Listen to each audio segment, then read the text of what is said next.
Morning. I'm Sarah's partner. No worries at all. It's great. And you're Sarah, is that right? Yes, no, Sarah can join in a few minutes. Okay. Let me write him. Uh, Uh, Just to be clear, this is a getting to know you session. It's a 15-minute appointment. yes, The purpose of this call is really to get to know who potentially we might do business with. So part yes. of the vetting process, as it were. So we're not looking at any deals or anything like that today. We're Okay. essentially just getting to know each other and see if we're a Sure. fit. Does that make sense? Yes, yes, for sure. Because uh, Let me- so did you get a chance to watch my short little video? No, I didn't. I think Sarah, because I'm right now in Spain, Oh, you're in Spain, so okay. And what's your yes, name then? yes, Nuri Blanco. Nudi. How do you spell Nudi? Nury Nury. R Okay, Nuri. Yes, Nuri. Nuri. Yes, Yes. Okay, Nuri. Fantastic. So you're in Spain. Okay, that's I'm in Spain. Yes. okay. Okay. So how did you Um. get involved with this then? Lincoln Asset Management. How did you get Yes. involved with them? Sarah. The Sarah's husband is my cousin. Is your cousin? They are from yes. They are from Denver, and we work together in some business investment, real estate. All we are doing fix and flip through I think 6 years ago, Okay. and just in Denver. Okay. Very good. Okay. Mhm. Hi, Hi, good Sarah. morning, Sarah. Yeah, Good morning, Graham. How are you today? I'm doing fantastic. Thank you for joining me on this call. I'm honored. So thank you for booking this. I just explained to Nuri, we've just been getting to know each other. That's the purpose of this call. It's to get to know you, to see if we could be potential business partners and help you out with your real estate needs. So Great. with that in mind, could you tell me a little bit about your story, how you got into real estate, Sure. what's your interest, and where do you want to be in the next 5 years? So, Sure, absolutely. So my husband and I, as most real estate investors, did not get started in real estate. I was a Spanish conference interpreter, and he worked in politics in Venezuela. And the pandemic hit. We had a couple of rental properties, and we decided to sell them and try our hand at flipping. So we bought our first flip, and we were totally in over our heads, bought a giant flip. And because you know how things were in COVID, the properties were appreciating at like 10% a month. I mean, yeah, it was crazy. And so things went very well. And the market forgave all of our sins. yeah, And I love we that. are now at Yeah, Great time to we start the agree. meeting. Yeah, We love if it gave you that. all your we sins, that's a great way of putting it forgave all of our sins. it. Yeah. And so we're at about 30 flips now. Okay. We have 3 rental properties in Denver, in the Denver area.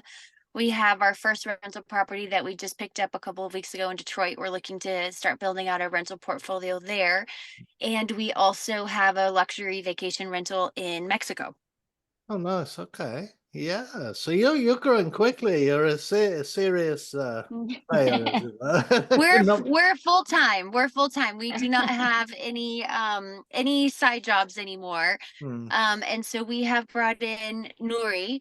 Nuri is my husband's cousin, and she does really all of our financial stuff, pretty much all of our back office stuff. We hmm. have her and 2 other people who work in their back office, but Nuri is really, I would say, our COO. She does all of our operations, and then my husband and I are the boots on the ground here Right. in Denver. Yeah. Um, Sounds like so Fury is helping you a lot to leverage time and effort and help you move at the speed Yes. you're moving. Yes, that's fantastic. I wouldn't be able to function without her, Yeah. like at all. I Yeah. don't know what I would do without Yeah. My right and my left hand. Indeed, indeed. So you're a wise businesswoman. You know how to scale, which is fantastic. What were you doing before real estate, and what got you turned on towards real estate then? So I'm going to introduce you to my husband really quick, Graham. This is my husband, Jose. Hi, Nice to meet you, Jose. Joseph. Nice to meet you, Graham. Nice to meet you too. Checking contractors now, finishing Us some bearded deals with men, some yeah. contract. I like that. Yeah, winter time. It's the winter time. Winter is coming. Yeah, he has Yes, his indeed. flannel there for the first time today, and well, his beard is always there. Mm, He's not allowed to. yeah, great, fantastic. So yeah, what got you switched on to real estate? Because you've obviously hit the ground running with that, and COVID forgave you all your sins. I just love that because I did a whole lot of things wrong as well my first time around. You know, in fact, it knocked me out of the game. I don't know whether you've seen my video. I got knocked out of the game bankrupt, and that was very, very tough, very painful. Yeah. Mhm. But learn from all my mistakes, you know. So what got you turned There, towards real estate? there are always so my previous job required a lot of travel, and we only had one child at the time, and my husband Jose and our child traveled with me a lot, and then we had another child during COVID, Hmm. and that job, my job basically had shut down, and it was shut down for almost 2 years. Wow. And so we had to make a change, Hmm. and Fully transparent, we always were looking also for real estate. we did love real estate. We always. did always love real estate. And what degree? I used to be the chief of the staff for a mayor's office in Caracas. So part of my work will be to dealing with a lot of developers. And every time that I will have a developer knocking my door, I knew he was guilty. Hmm. I knew he was something, and I will have to go around, try to understand. So yes, I was deeply related to that war in Venezuela. My Nuri too. Nuri did a lot of acquisition for big groups in Venezuela. Well, it come up to the opportunity in the middle of the pandemic where we can start buying and doing acquisitions for ourselves, start doing more aggressive projects, and that would allow us to start putting together the team that we require, start getting the connection that we truly needed to put in place. Since I have been there like a 30 something cycles that we've done of value add for properties. Yeah. Accomplish when we set up accomplish full acquisition, full financing, full restoration, full marketing, and getting to the market. Some of them we have kept. Yeah, So of them we've kept 4 of them. 4 of them. We have done. We have started also to doing our massive. Basically, Denver has the peculiarity, the uniqueness to be an appreciation market. Okay. Mhm. That Okay. means that every time that we finish the project, we owe in the condo or any door $500, $300, $400,000, which tend to be really hard to make a cash flow. So that's why we start working in another cash flow markets. That's why we picked up our first property, like I was telling you a couple of weeks ago, in Detroit, because we feel like that's a much better cash flow market. It is starting to appreciate slightly, but it is definitely a cash flow market. So we're doing the Burr method in Detroit, where we can pick up I'll give you the numbers on our current property that we picked up. We bought it for 70. We have to put about 35 in, and the ARV is 185. So we can refi cash out, take all of our money out plus more, and go buy 2 more houses. Yeah. Okay. Interesting. Very interesting. So what do you want to be in the next 5 years? I mean, you're clearly are driven right now, I can tell, which is fantastic. So where are you driving to, as it were? What's the goal? The goal is to be able to have a portfolio that will be able to produce around $50,000 to $60,000 per cash flow monthly, coming out of Detroit, beside our business that we have here in Colorado. Okay. Our construction business, doing our fix and flip, is something that we truly enjoy. We have kids. You have to be no. You have to be honest. Yeah. Our goal is to be millionaire Your goal is what? or billionaire. Yeah.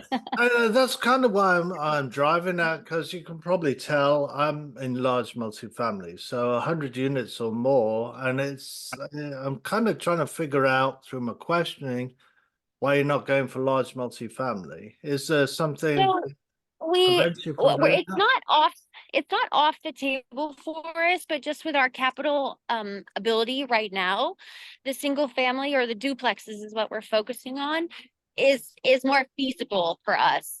We're totally open to doing a syndication, and we look at properties like this, all the time.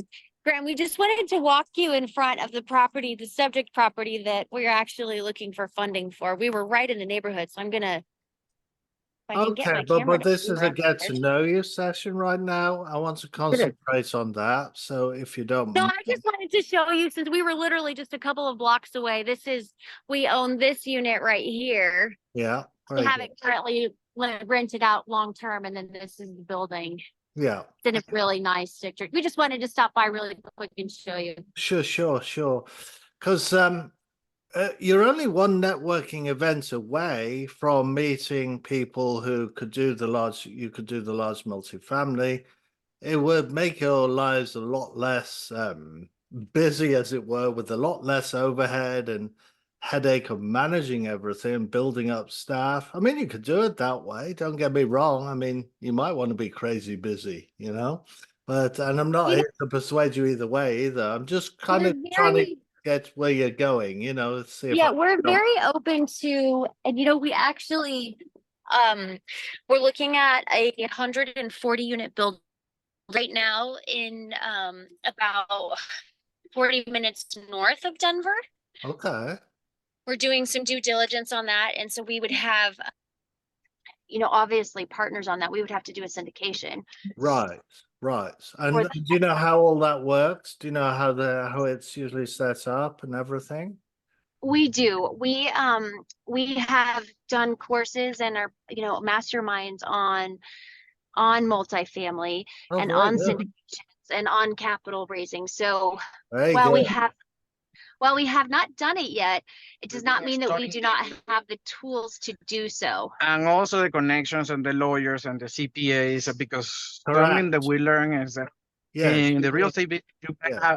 you build the network first. That's correct. That's what I'm driving at. So how many networking events do you do a day right now? I mean, this is counted as a networking, right? Because you're talking with me about large. Well, We have a second networking event this evening, Yeah. actually. We're going Okay. to children.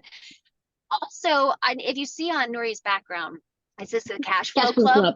Yeah. We also run a mastermind ourselves, Okay. a monthly mastermind where we bring in, it's a free event here in Denver, but most of the meetups in Denver are just to like meet and greet, pass around your, Yeah. And that's it.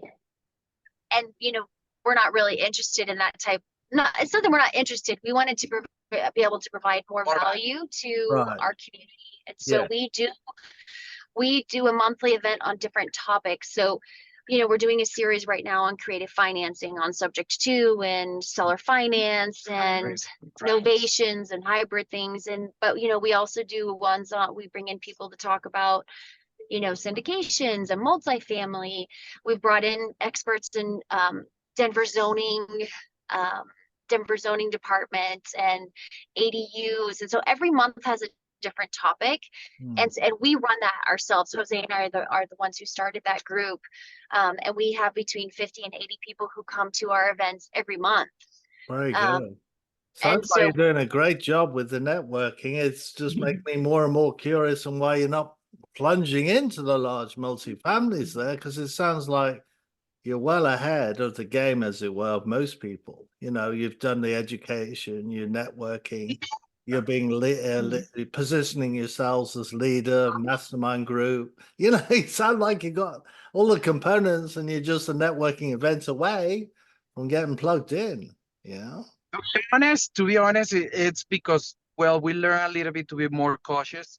We learn that Yeah, I prefer to look like I'm have everything ready, and I'll test and stress my network to Yeah. that degree before I jump in something like that. And the other thing is the lack of good opportunities where we can jump and participate, because our market is really expensive. Denver is a uh, very expensive yeah. market, and we actually have there are two people in the mastermind, the multifamily mastermind that we are part of, who are actively looking in Ohio for acquisitions. And so we are actively looking for opportunities. There just hasn't been one that we're, you know, we cannot ourselves quite yet compete with institutional buyers. And so we're looking more in the 30 to 80 doors, Okay.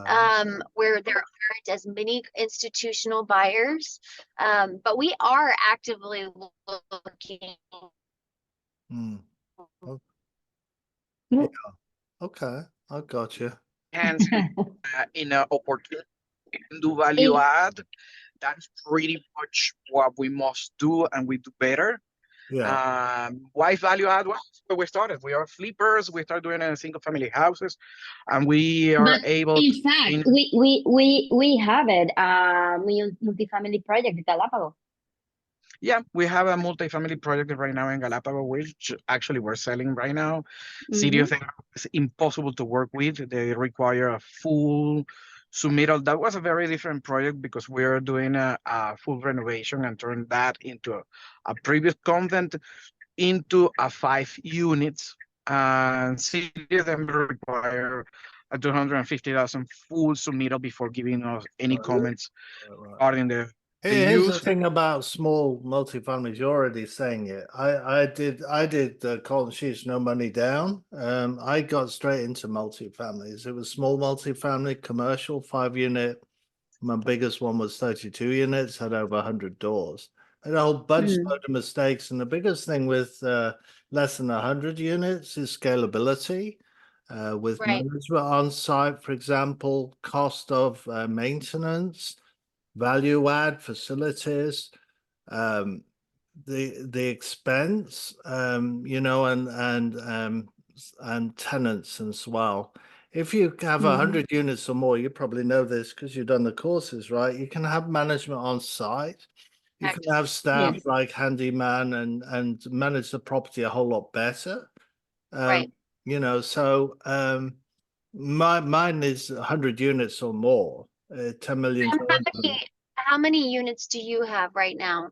I don't have any right now. I Okay. changed to this niche back in July. Okay.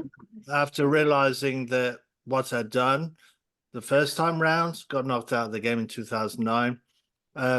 All my mistakes and what I could do better this time, especially the cost of doing business when it Right. comes to attorneys. Because you're right, with large multifamily, you need 3 attorneys, 3 specialties: securities, litigation, and real estate, attorneys, so when you're dealing with large multifamilies. So I found our way of mitigating the cost with that, with having, I don't know whether you've heard of Legal Shield, but you can have the pro business plan with that and unlimited access to attorneys because the company pay the retainer. So that was a major expense reduced. And you're right about location. Location is very important. It's not near the coastline, right? Hurricane prone areas where insurance is high because insurance kills cash flow. And you're a cash flow girl, I can tell. So you understand all that, Yeah. So that's insurance. So you got insurance, legal costs, and then you got value add, which what was your husband's name? Oh, Jose. That's right. Sorry. Jose. Jose, Yeah. that's right. So that's what Jose mentioned, right?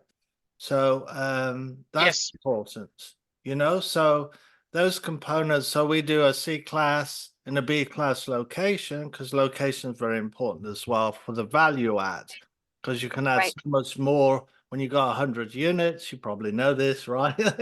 You can do so many more things because there's 2 types of tenants, right? In these apartments, there's lifestyle and there's people who don't qualify for housing. So, and you'd be surprised how many lifestyle tenants there are. They don't want to buy a house, even though they can afford it, right? I mean, True. You got Right. people like Grant Cardone say, rent a place.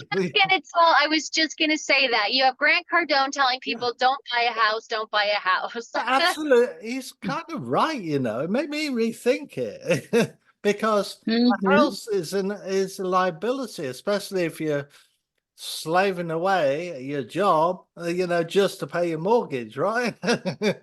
It's awful. Right. That's a trap, a 30-year trap.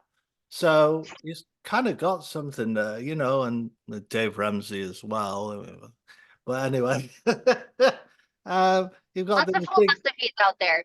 you got big influences which are changing the market a little bit, So if we can provide large multifamily that's a really nice lifestyle living, with the facilities, all the value adds, you can provide a lot of value. That's all. That's Yeah. why I decided, that makes a lot of sense. Helps you achieve your financial goals. Right. You've got a managed professional, the best management company managing it, and you just manage the manager. So it gives you that lifestyle that you're looking for, that time freedom, and it helps you reach your financial goals in probably a much shorter period of time than running around with the smaller ones, shall we say, So, yeah. Yeah. I was just kind of curious. So, That definitely is in our 5-year goal. It most certainly is. I got you. And you presumably be on the GP side. Correct. Yes, fantastic. Well, I'm glad to have met you, right? This is a get to know you, right? So Likewise, Graham. I think we're singing from the same song sheet, and I believe, and Pace, are you a sub 2 or Gator or okay. Sorry, so too. Yep. It's And it was what Pace talks about all the time, right? Is immediately you join sub 2, right? It's saying squad up, you network. It's all about the networking. That's why it's created Mhm. community, right? So we can join together, find out, and help each other reach our goals. correct. That is For absolutely. sure. Yeah. We actually, Graham, this is and just speaking of partnering, that actually, if anybody asks me what I wish I had started earlier in this journey, is finding partners. Because in the beginning, we didn't know anything.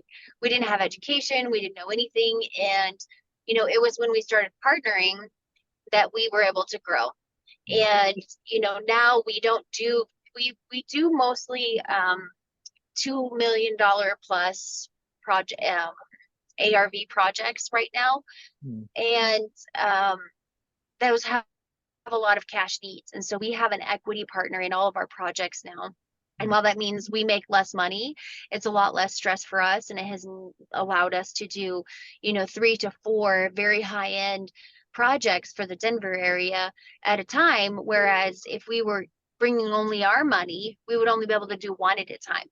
And so we've been able to specialize in that and have our funding partners, bring their expertise and their back office also to help us with that. And so we're really big on partnering, even if it means, that we have less profit on a single project. It allows us to have more projects and, have more partners. And so we're really big on that philosophy. Right. And capital partners need to, well, in my thinking anyway, where I'm at right now, capital partners, we should go outside of real estate investors.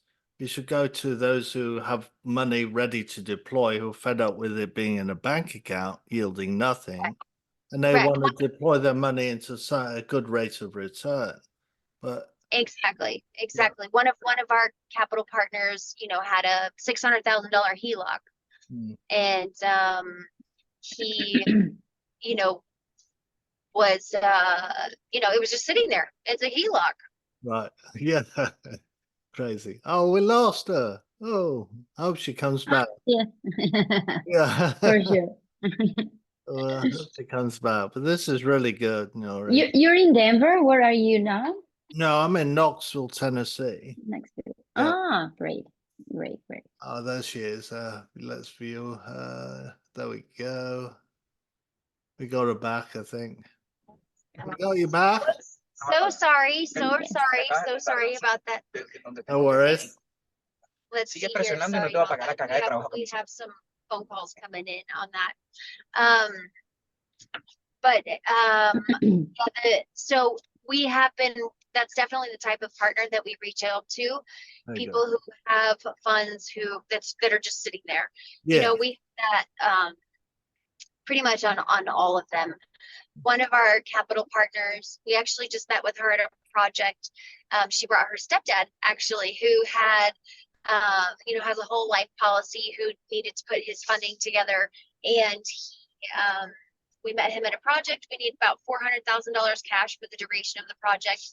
And, she also has a whole life policy, but she only does investments like this. She does basically gator lending on a large, in the $150,000 to $250,000 range. So That's really cool. that's kind of yeah. And and like I said, and she makes really good money too. She charges 3 origination points sometimes on the project, depending on on the scale of it, when she's working with new people. I mean, it just depends, but she makes very good money on her money as well. So it's, This again, is a wonderful partnership. this is a wonderful platform for you, Sarah, because when you do move into the large multifamilies, those are your previous clients and are likely to lend again. And so, you're very, very close to be able to do the large multifamilies. So that's very exciting to hear, Yeah. And you sounds like you're a little bit ahead of me, definitely on that. I've written a couple of books, Investing in Large Multifamily Solved, and also the commercial real estate. Demystified, this one here. It's available on Amazon. I restarted my YouTube channel with 21 short little videos, educational content, so I'm trying to build up a community that way. So I'm a little bit behind you there, but I love networking. Networking and underwriting is underwriting is my super power, as it were, so. Graham, where are you located? I'm in Knoxville, Tennessee. Okay. Yeah. Okay. Yeah. So that's where I'm at. But yeah, if you would like to, if you want to subscribe to my YouTube channel, that will be helpful. Yeah. We absolutely will. Yeah, that's fantastic. And I definitely want to keep in touch, and maybe another call. We can continue to explore this. Sure. For sure. We have a very specific deal, Graham, that we are looking for funding on. And so I can actually put an email together with that information for you, and then we can definitely hop on another Zoom to discuss the deal. Sure, absolutely. Yeah, absolutely. We'll keep it going. That'd be wonderful. Thank you. I'll let you go, and Thank you, Graham. I appreciate your time. Thank you very much. Yeah. Bye-bye for now. Have a great day. Bye.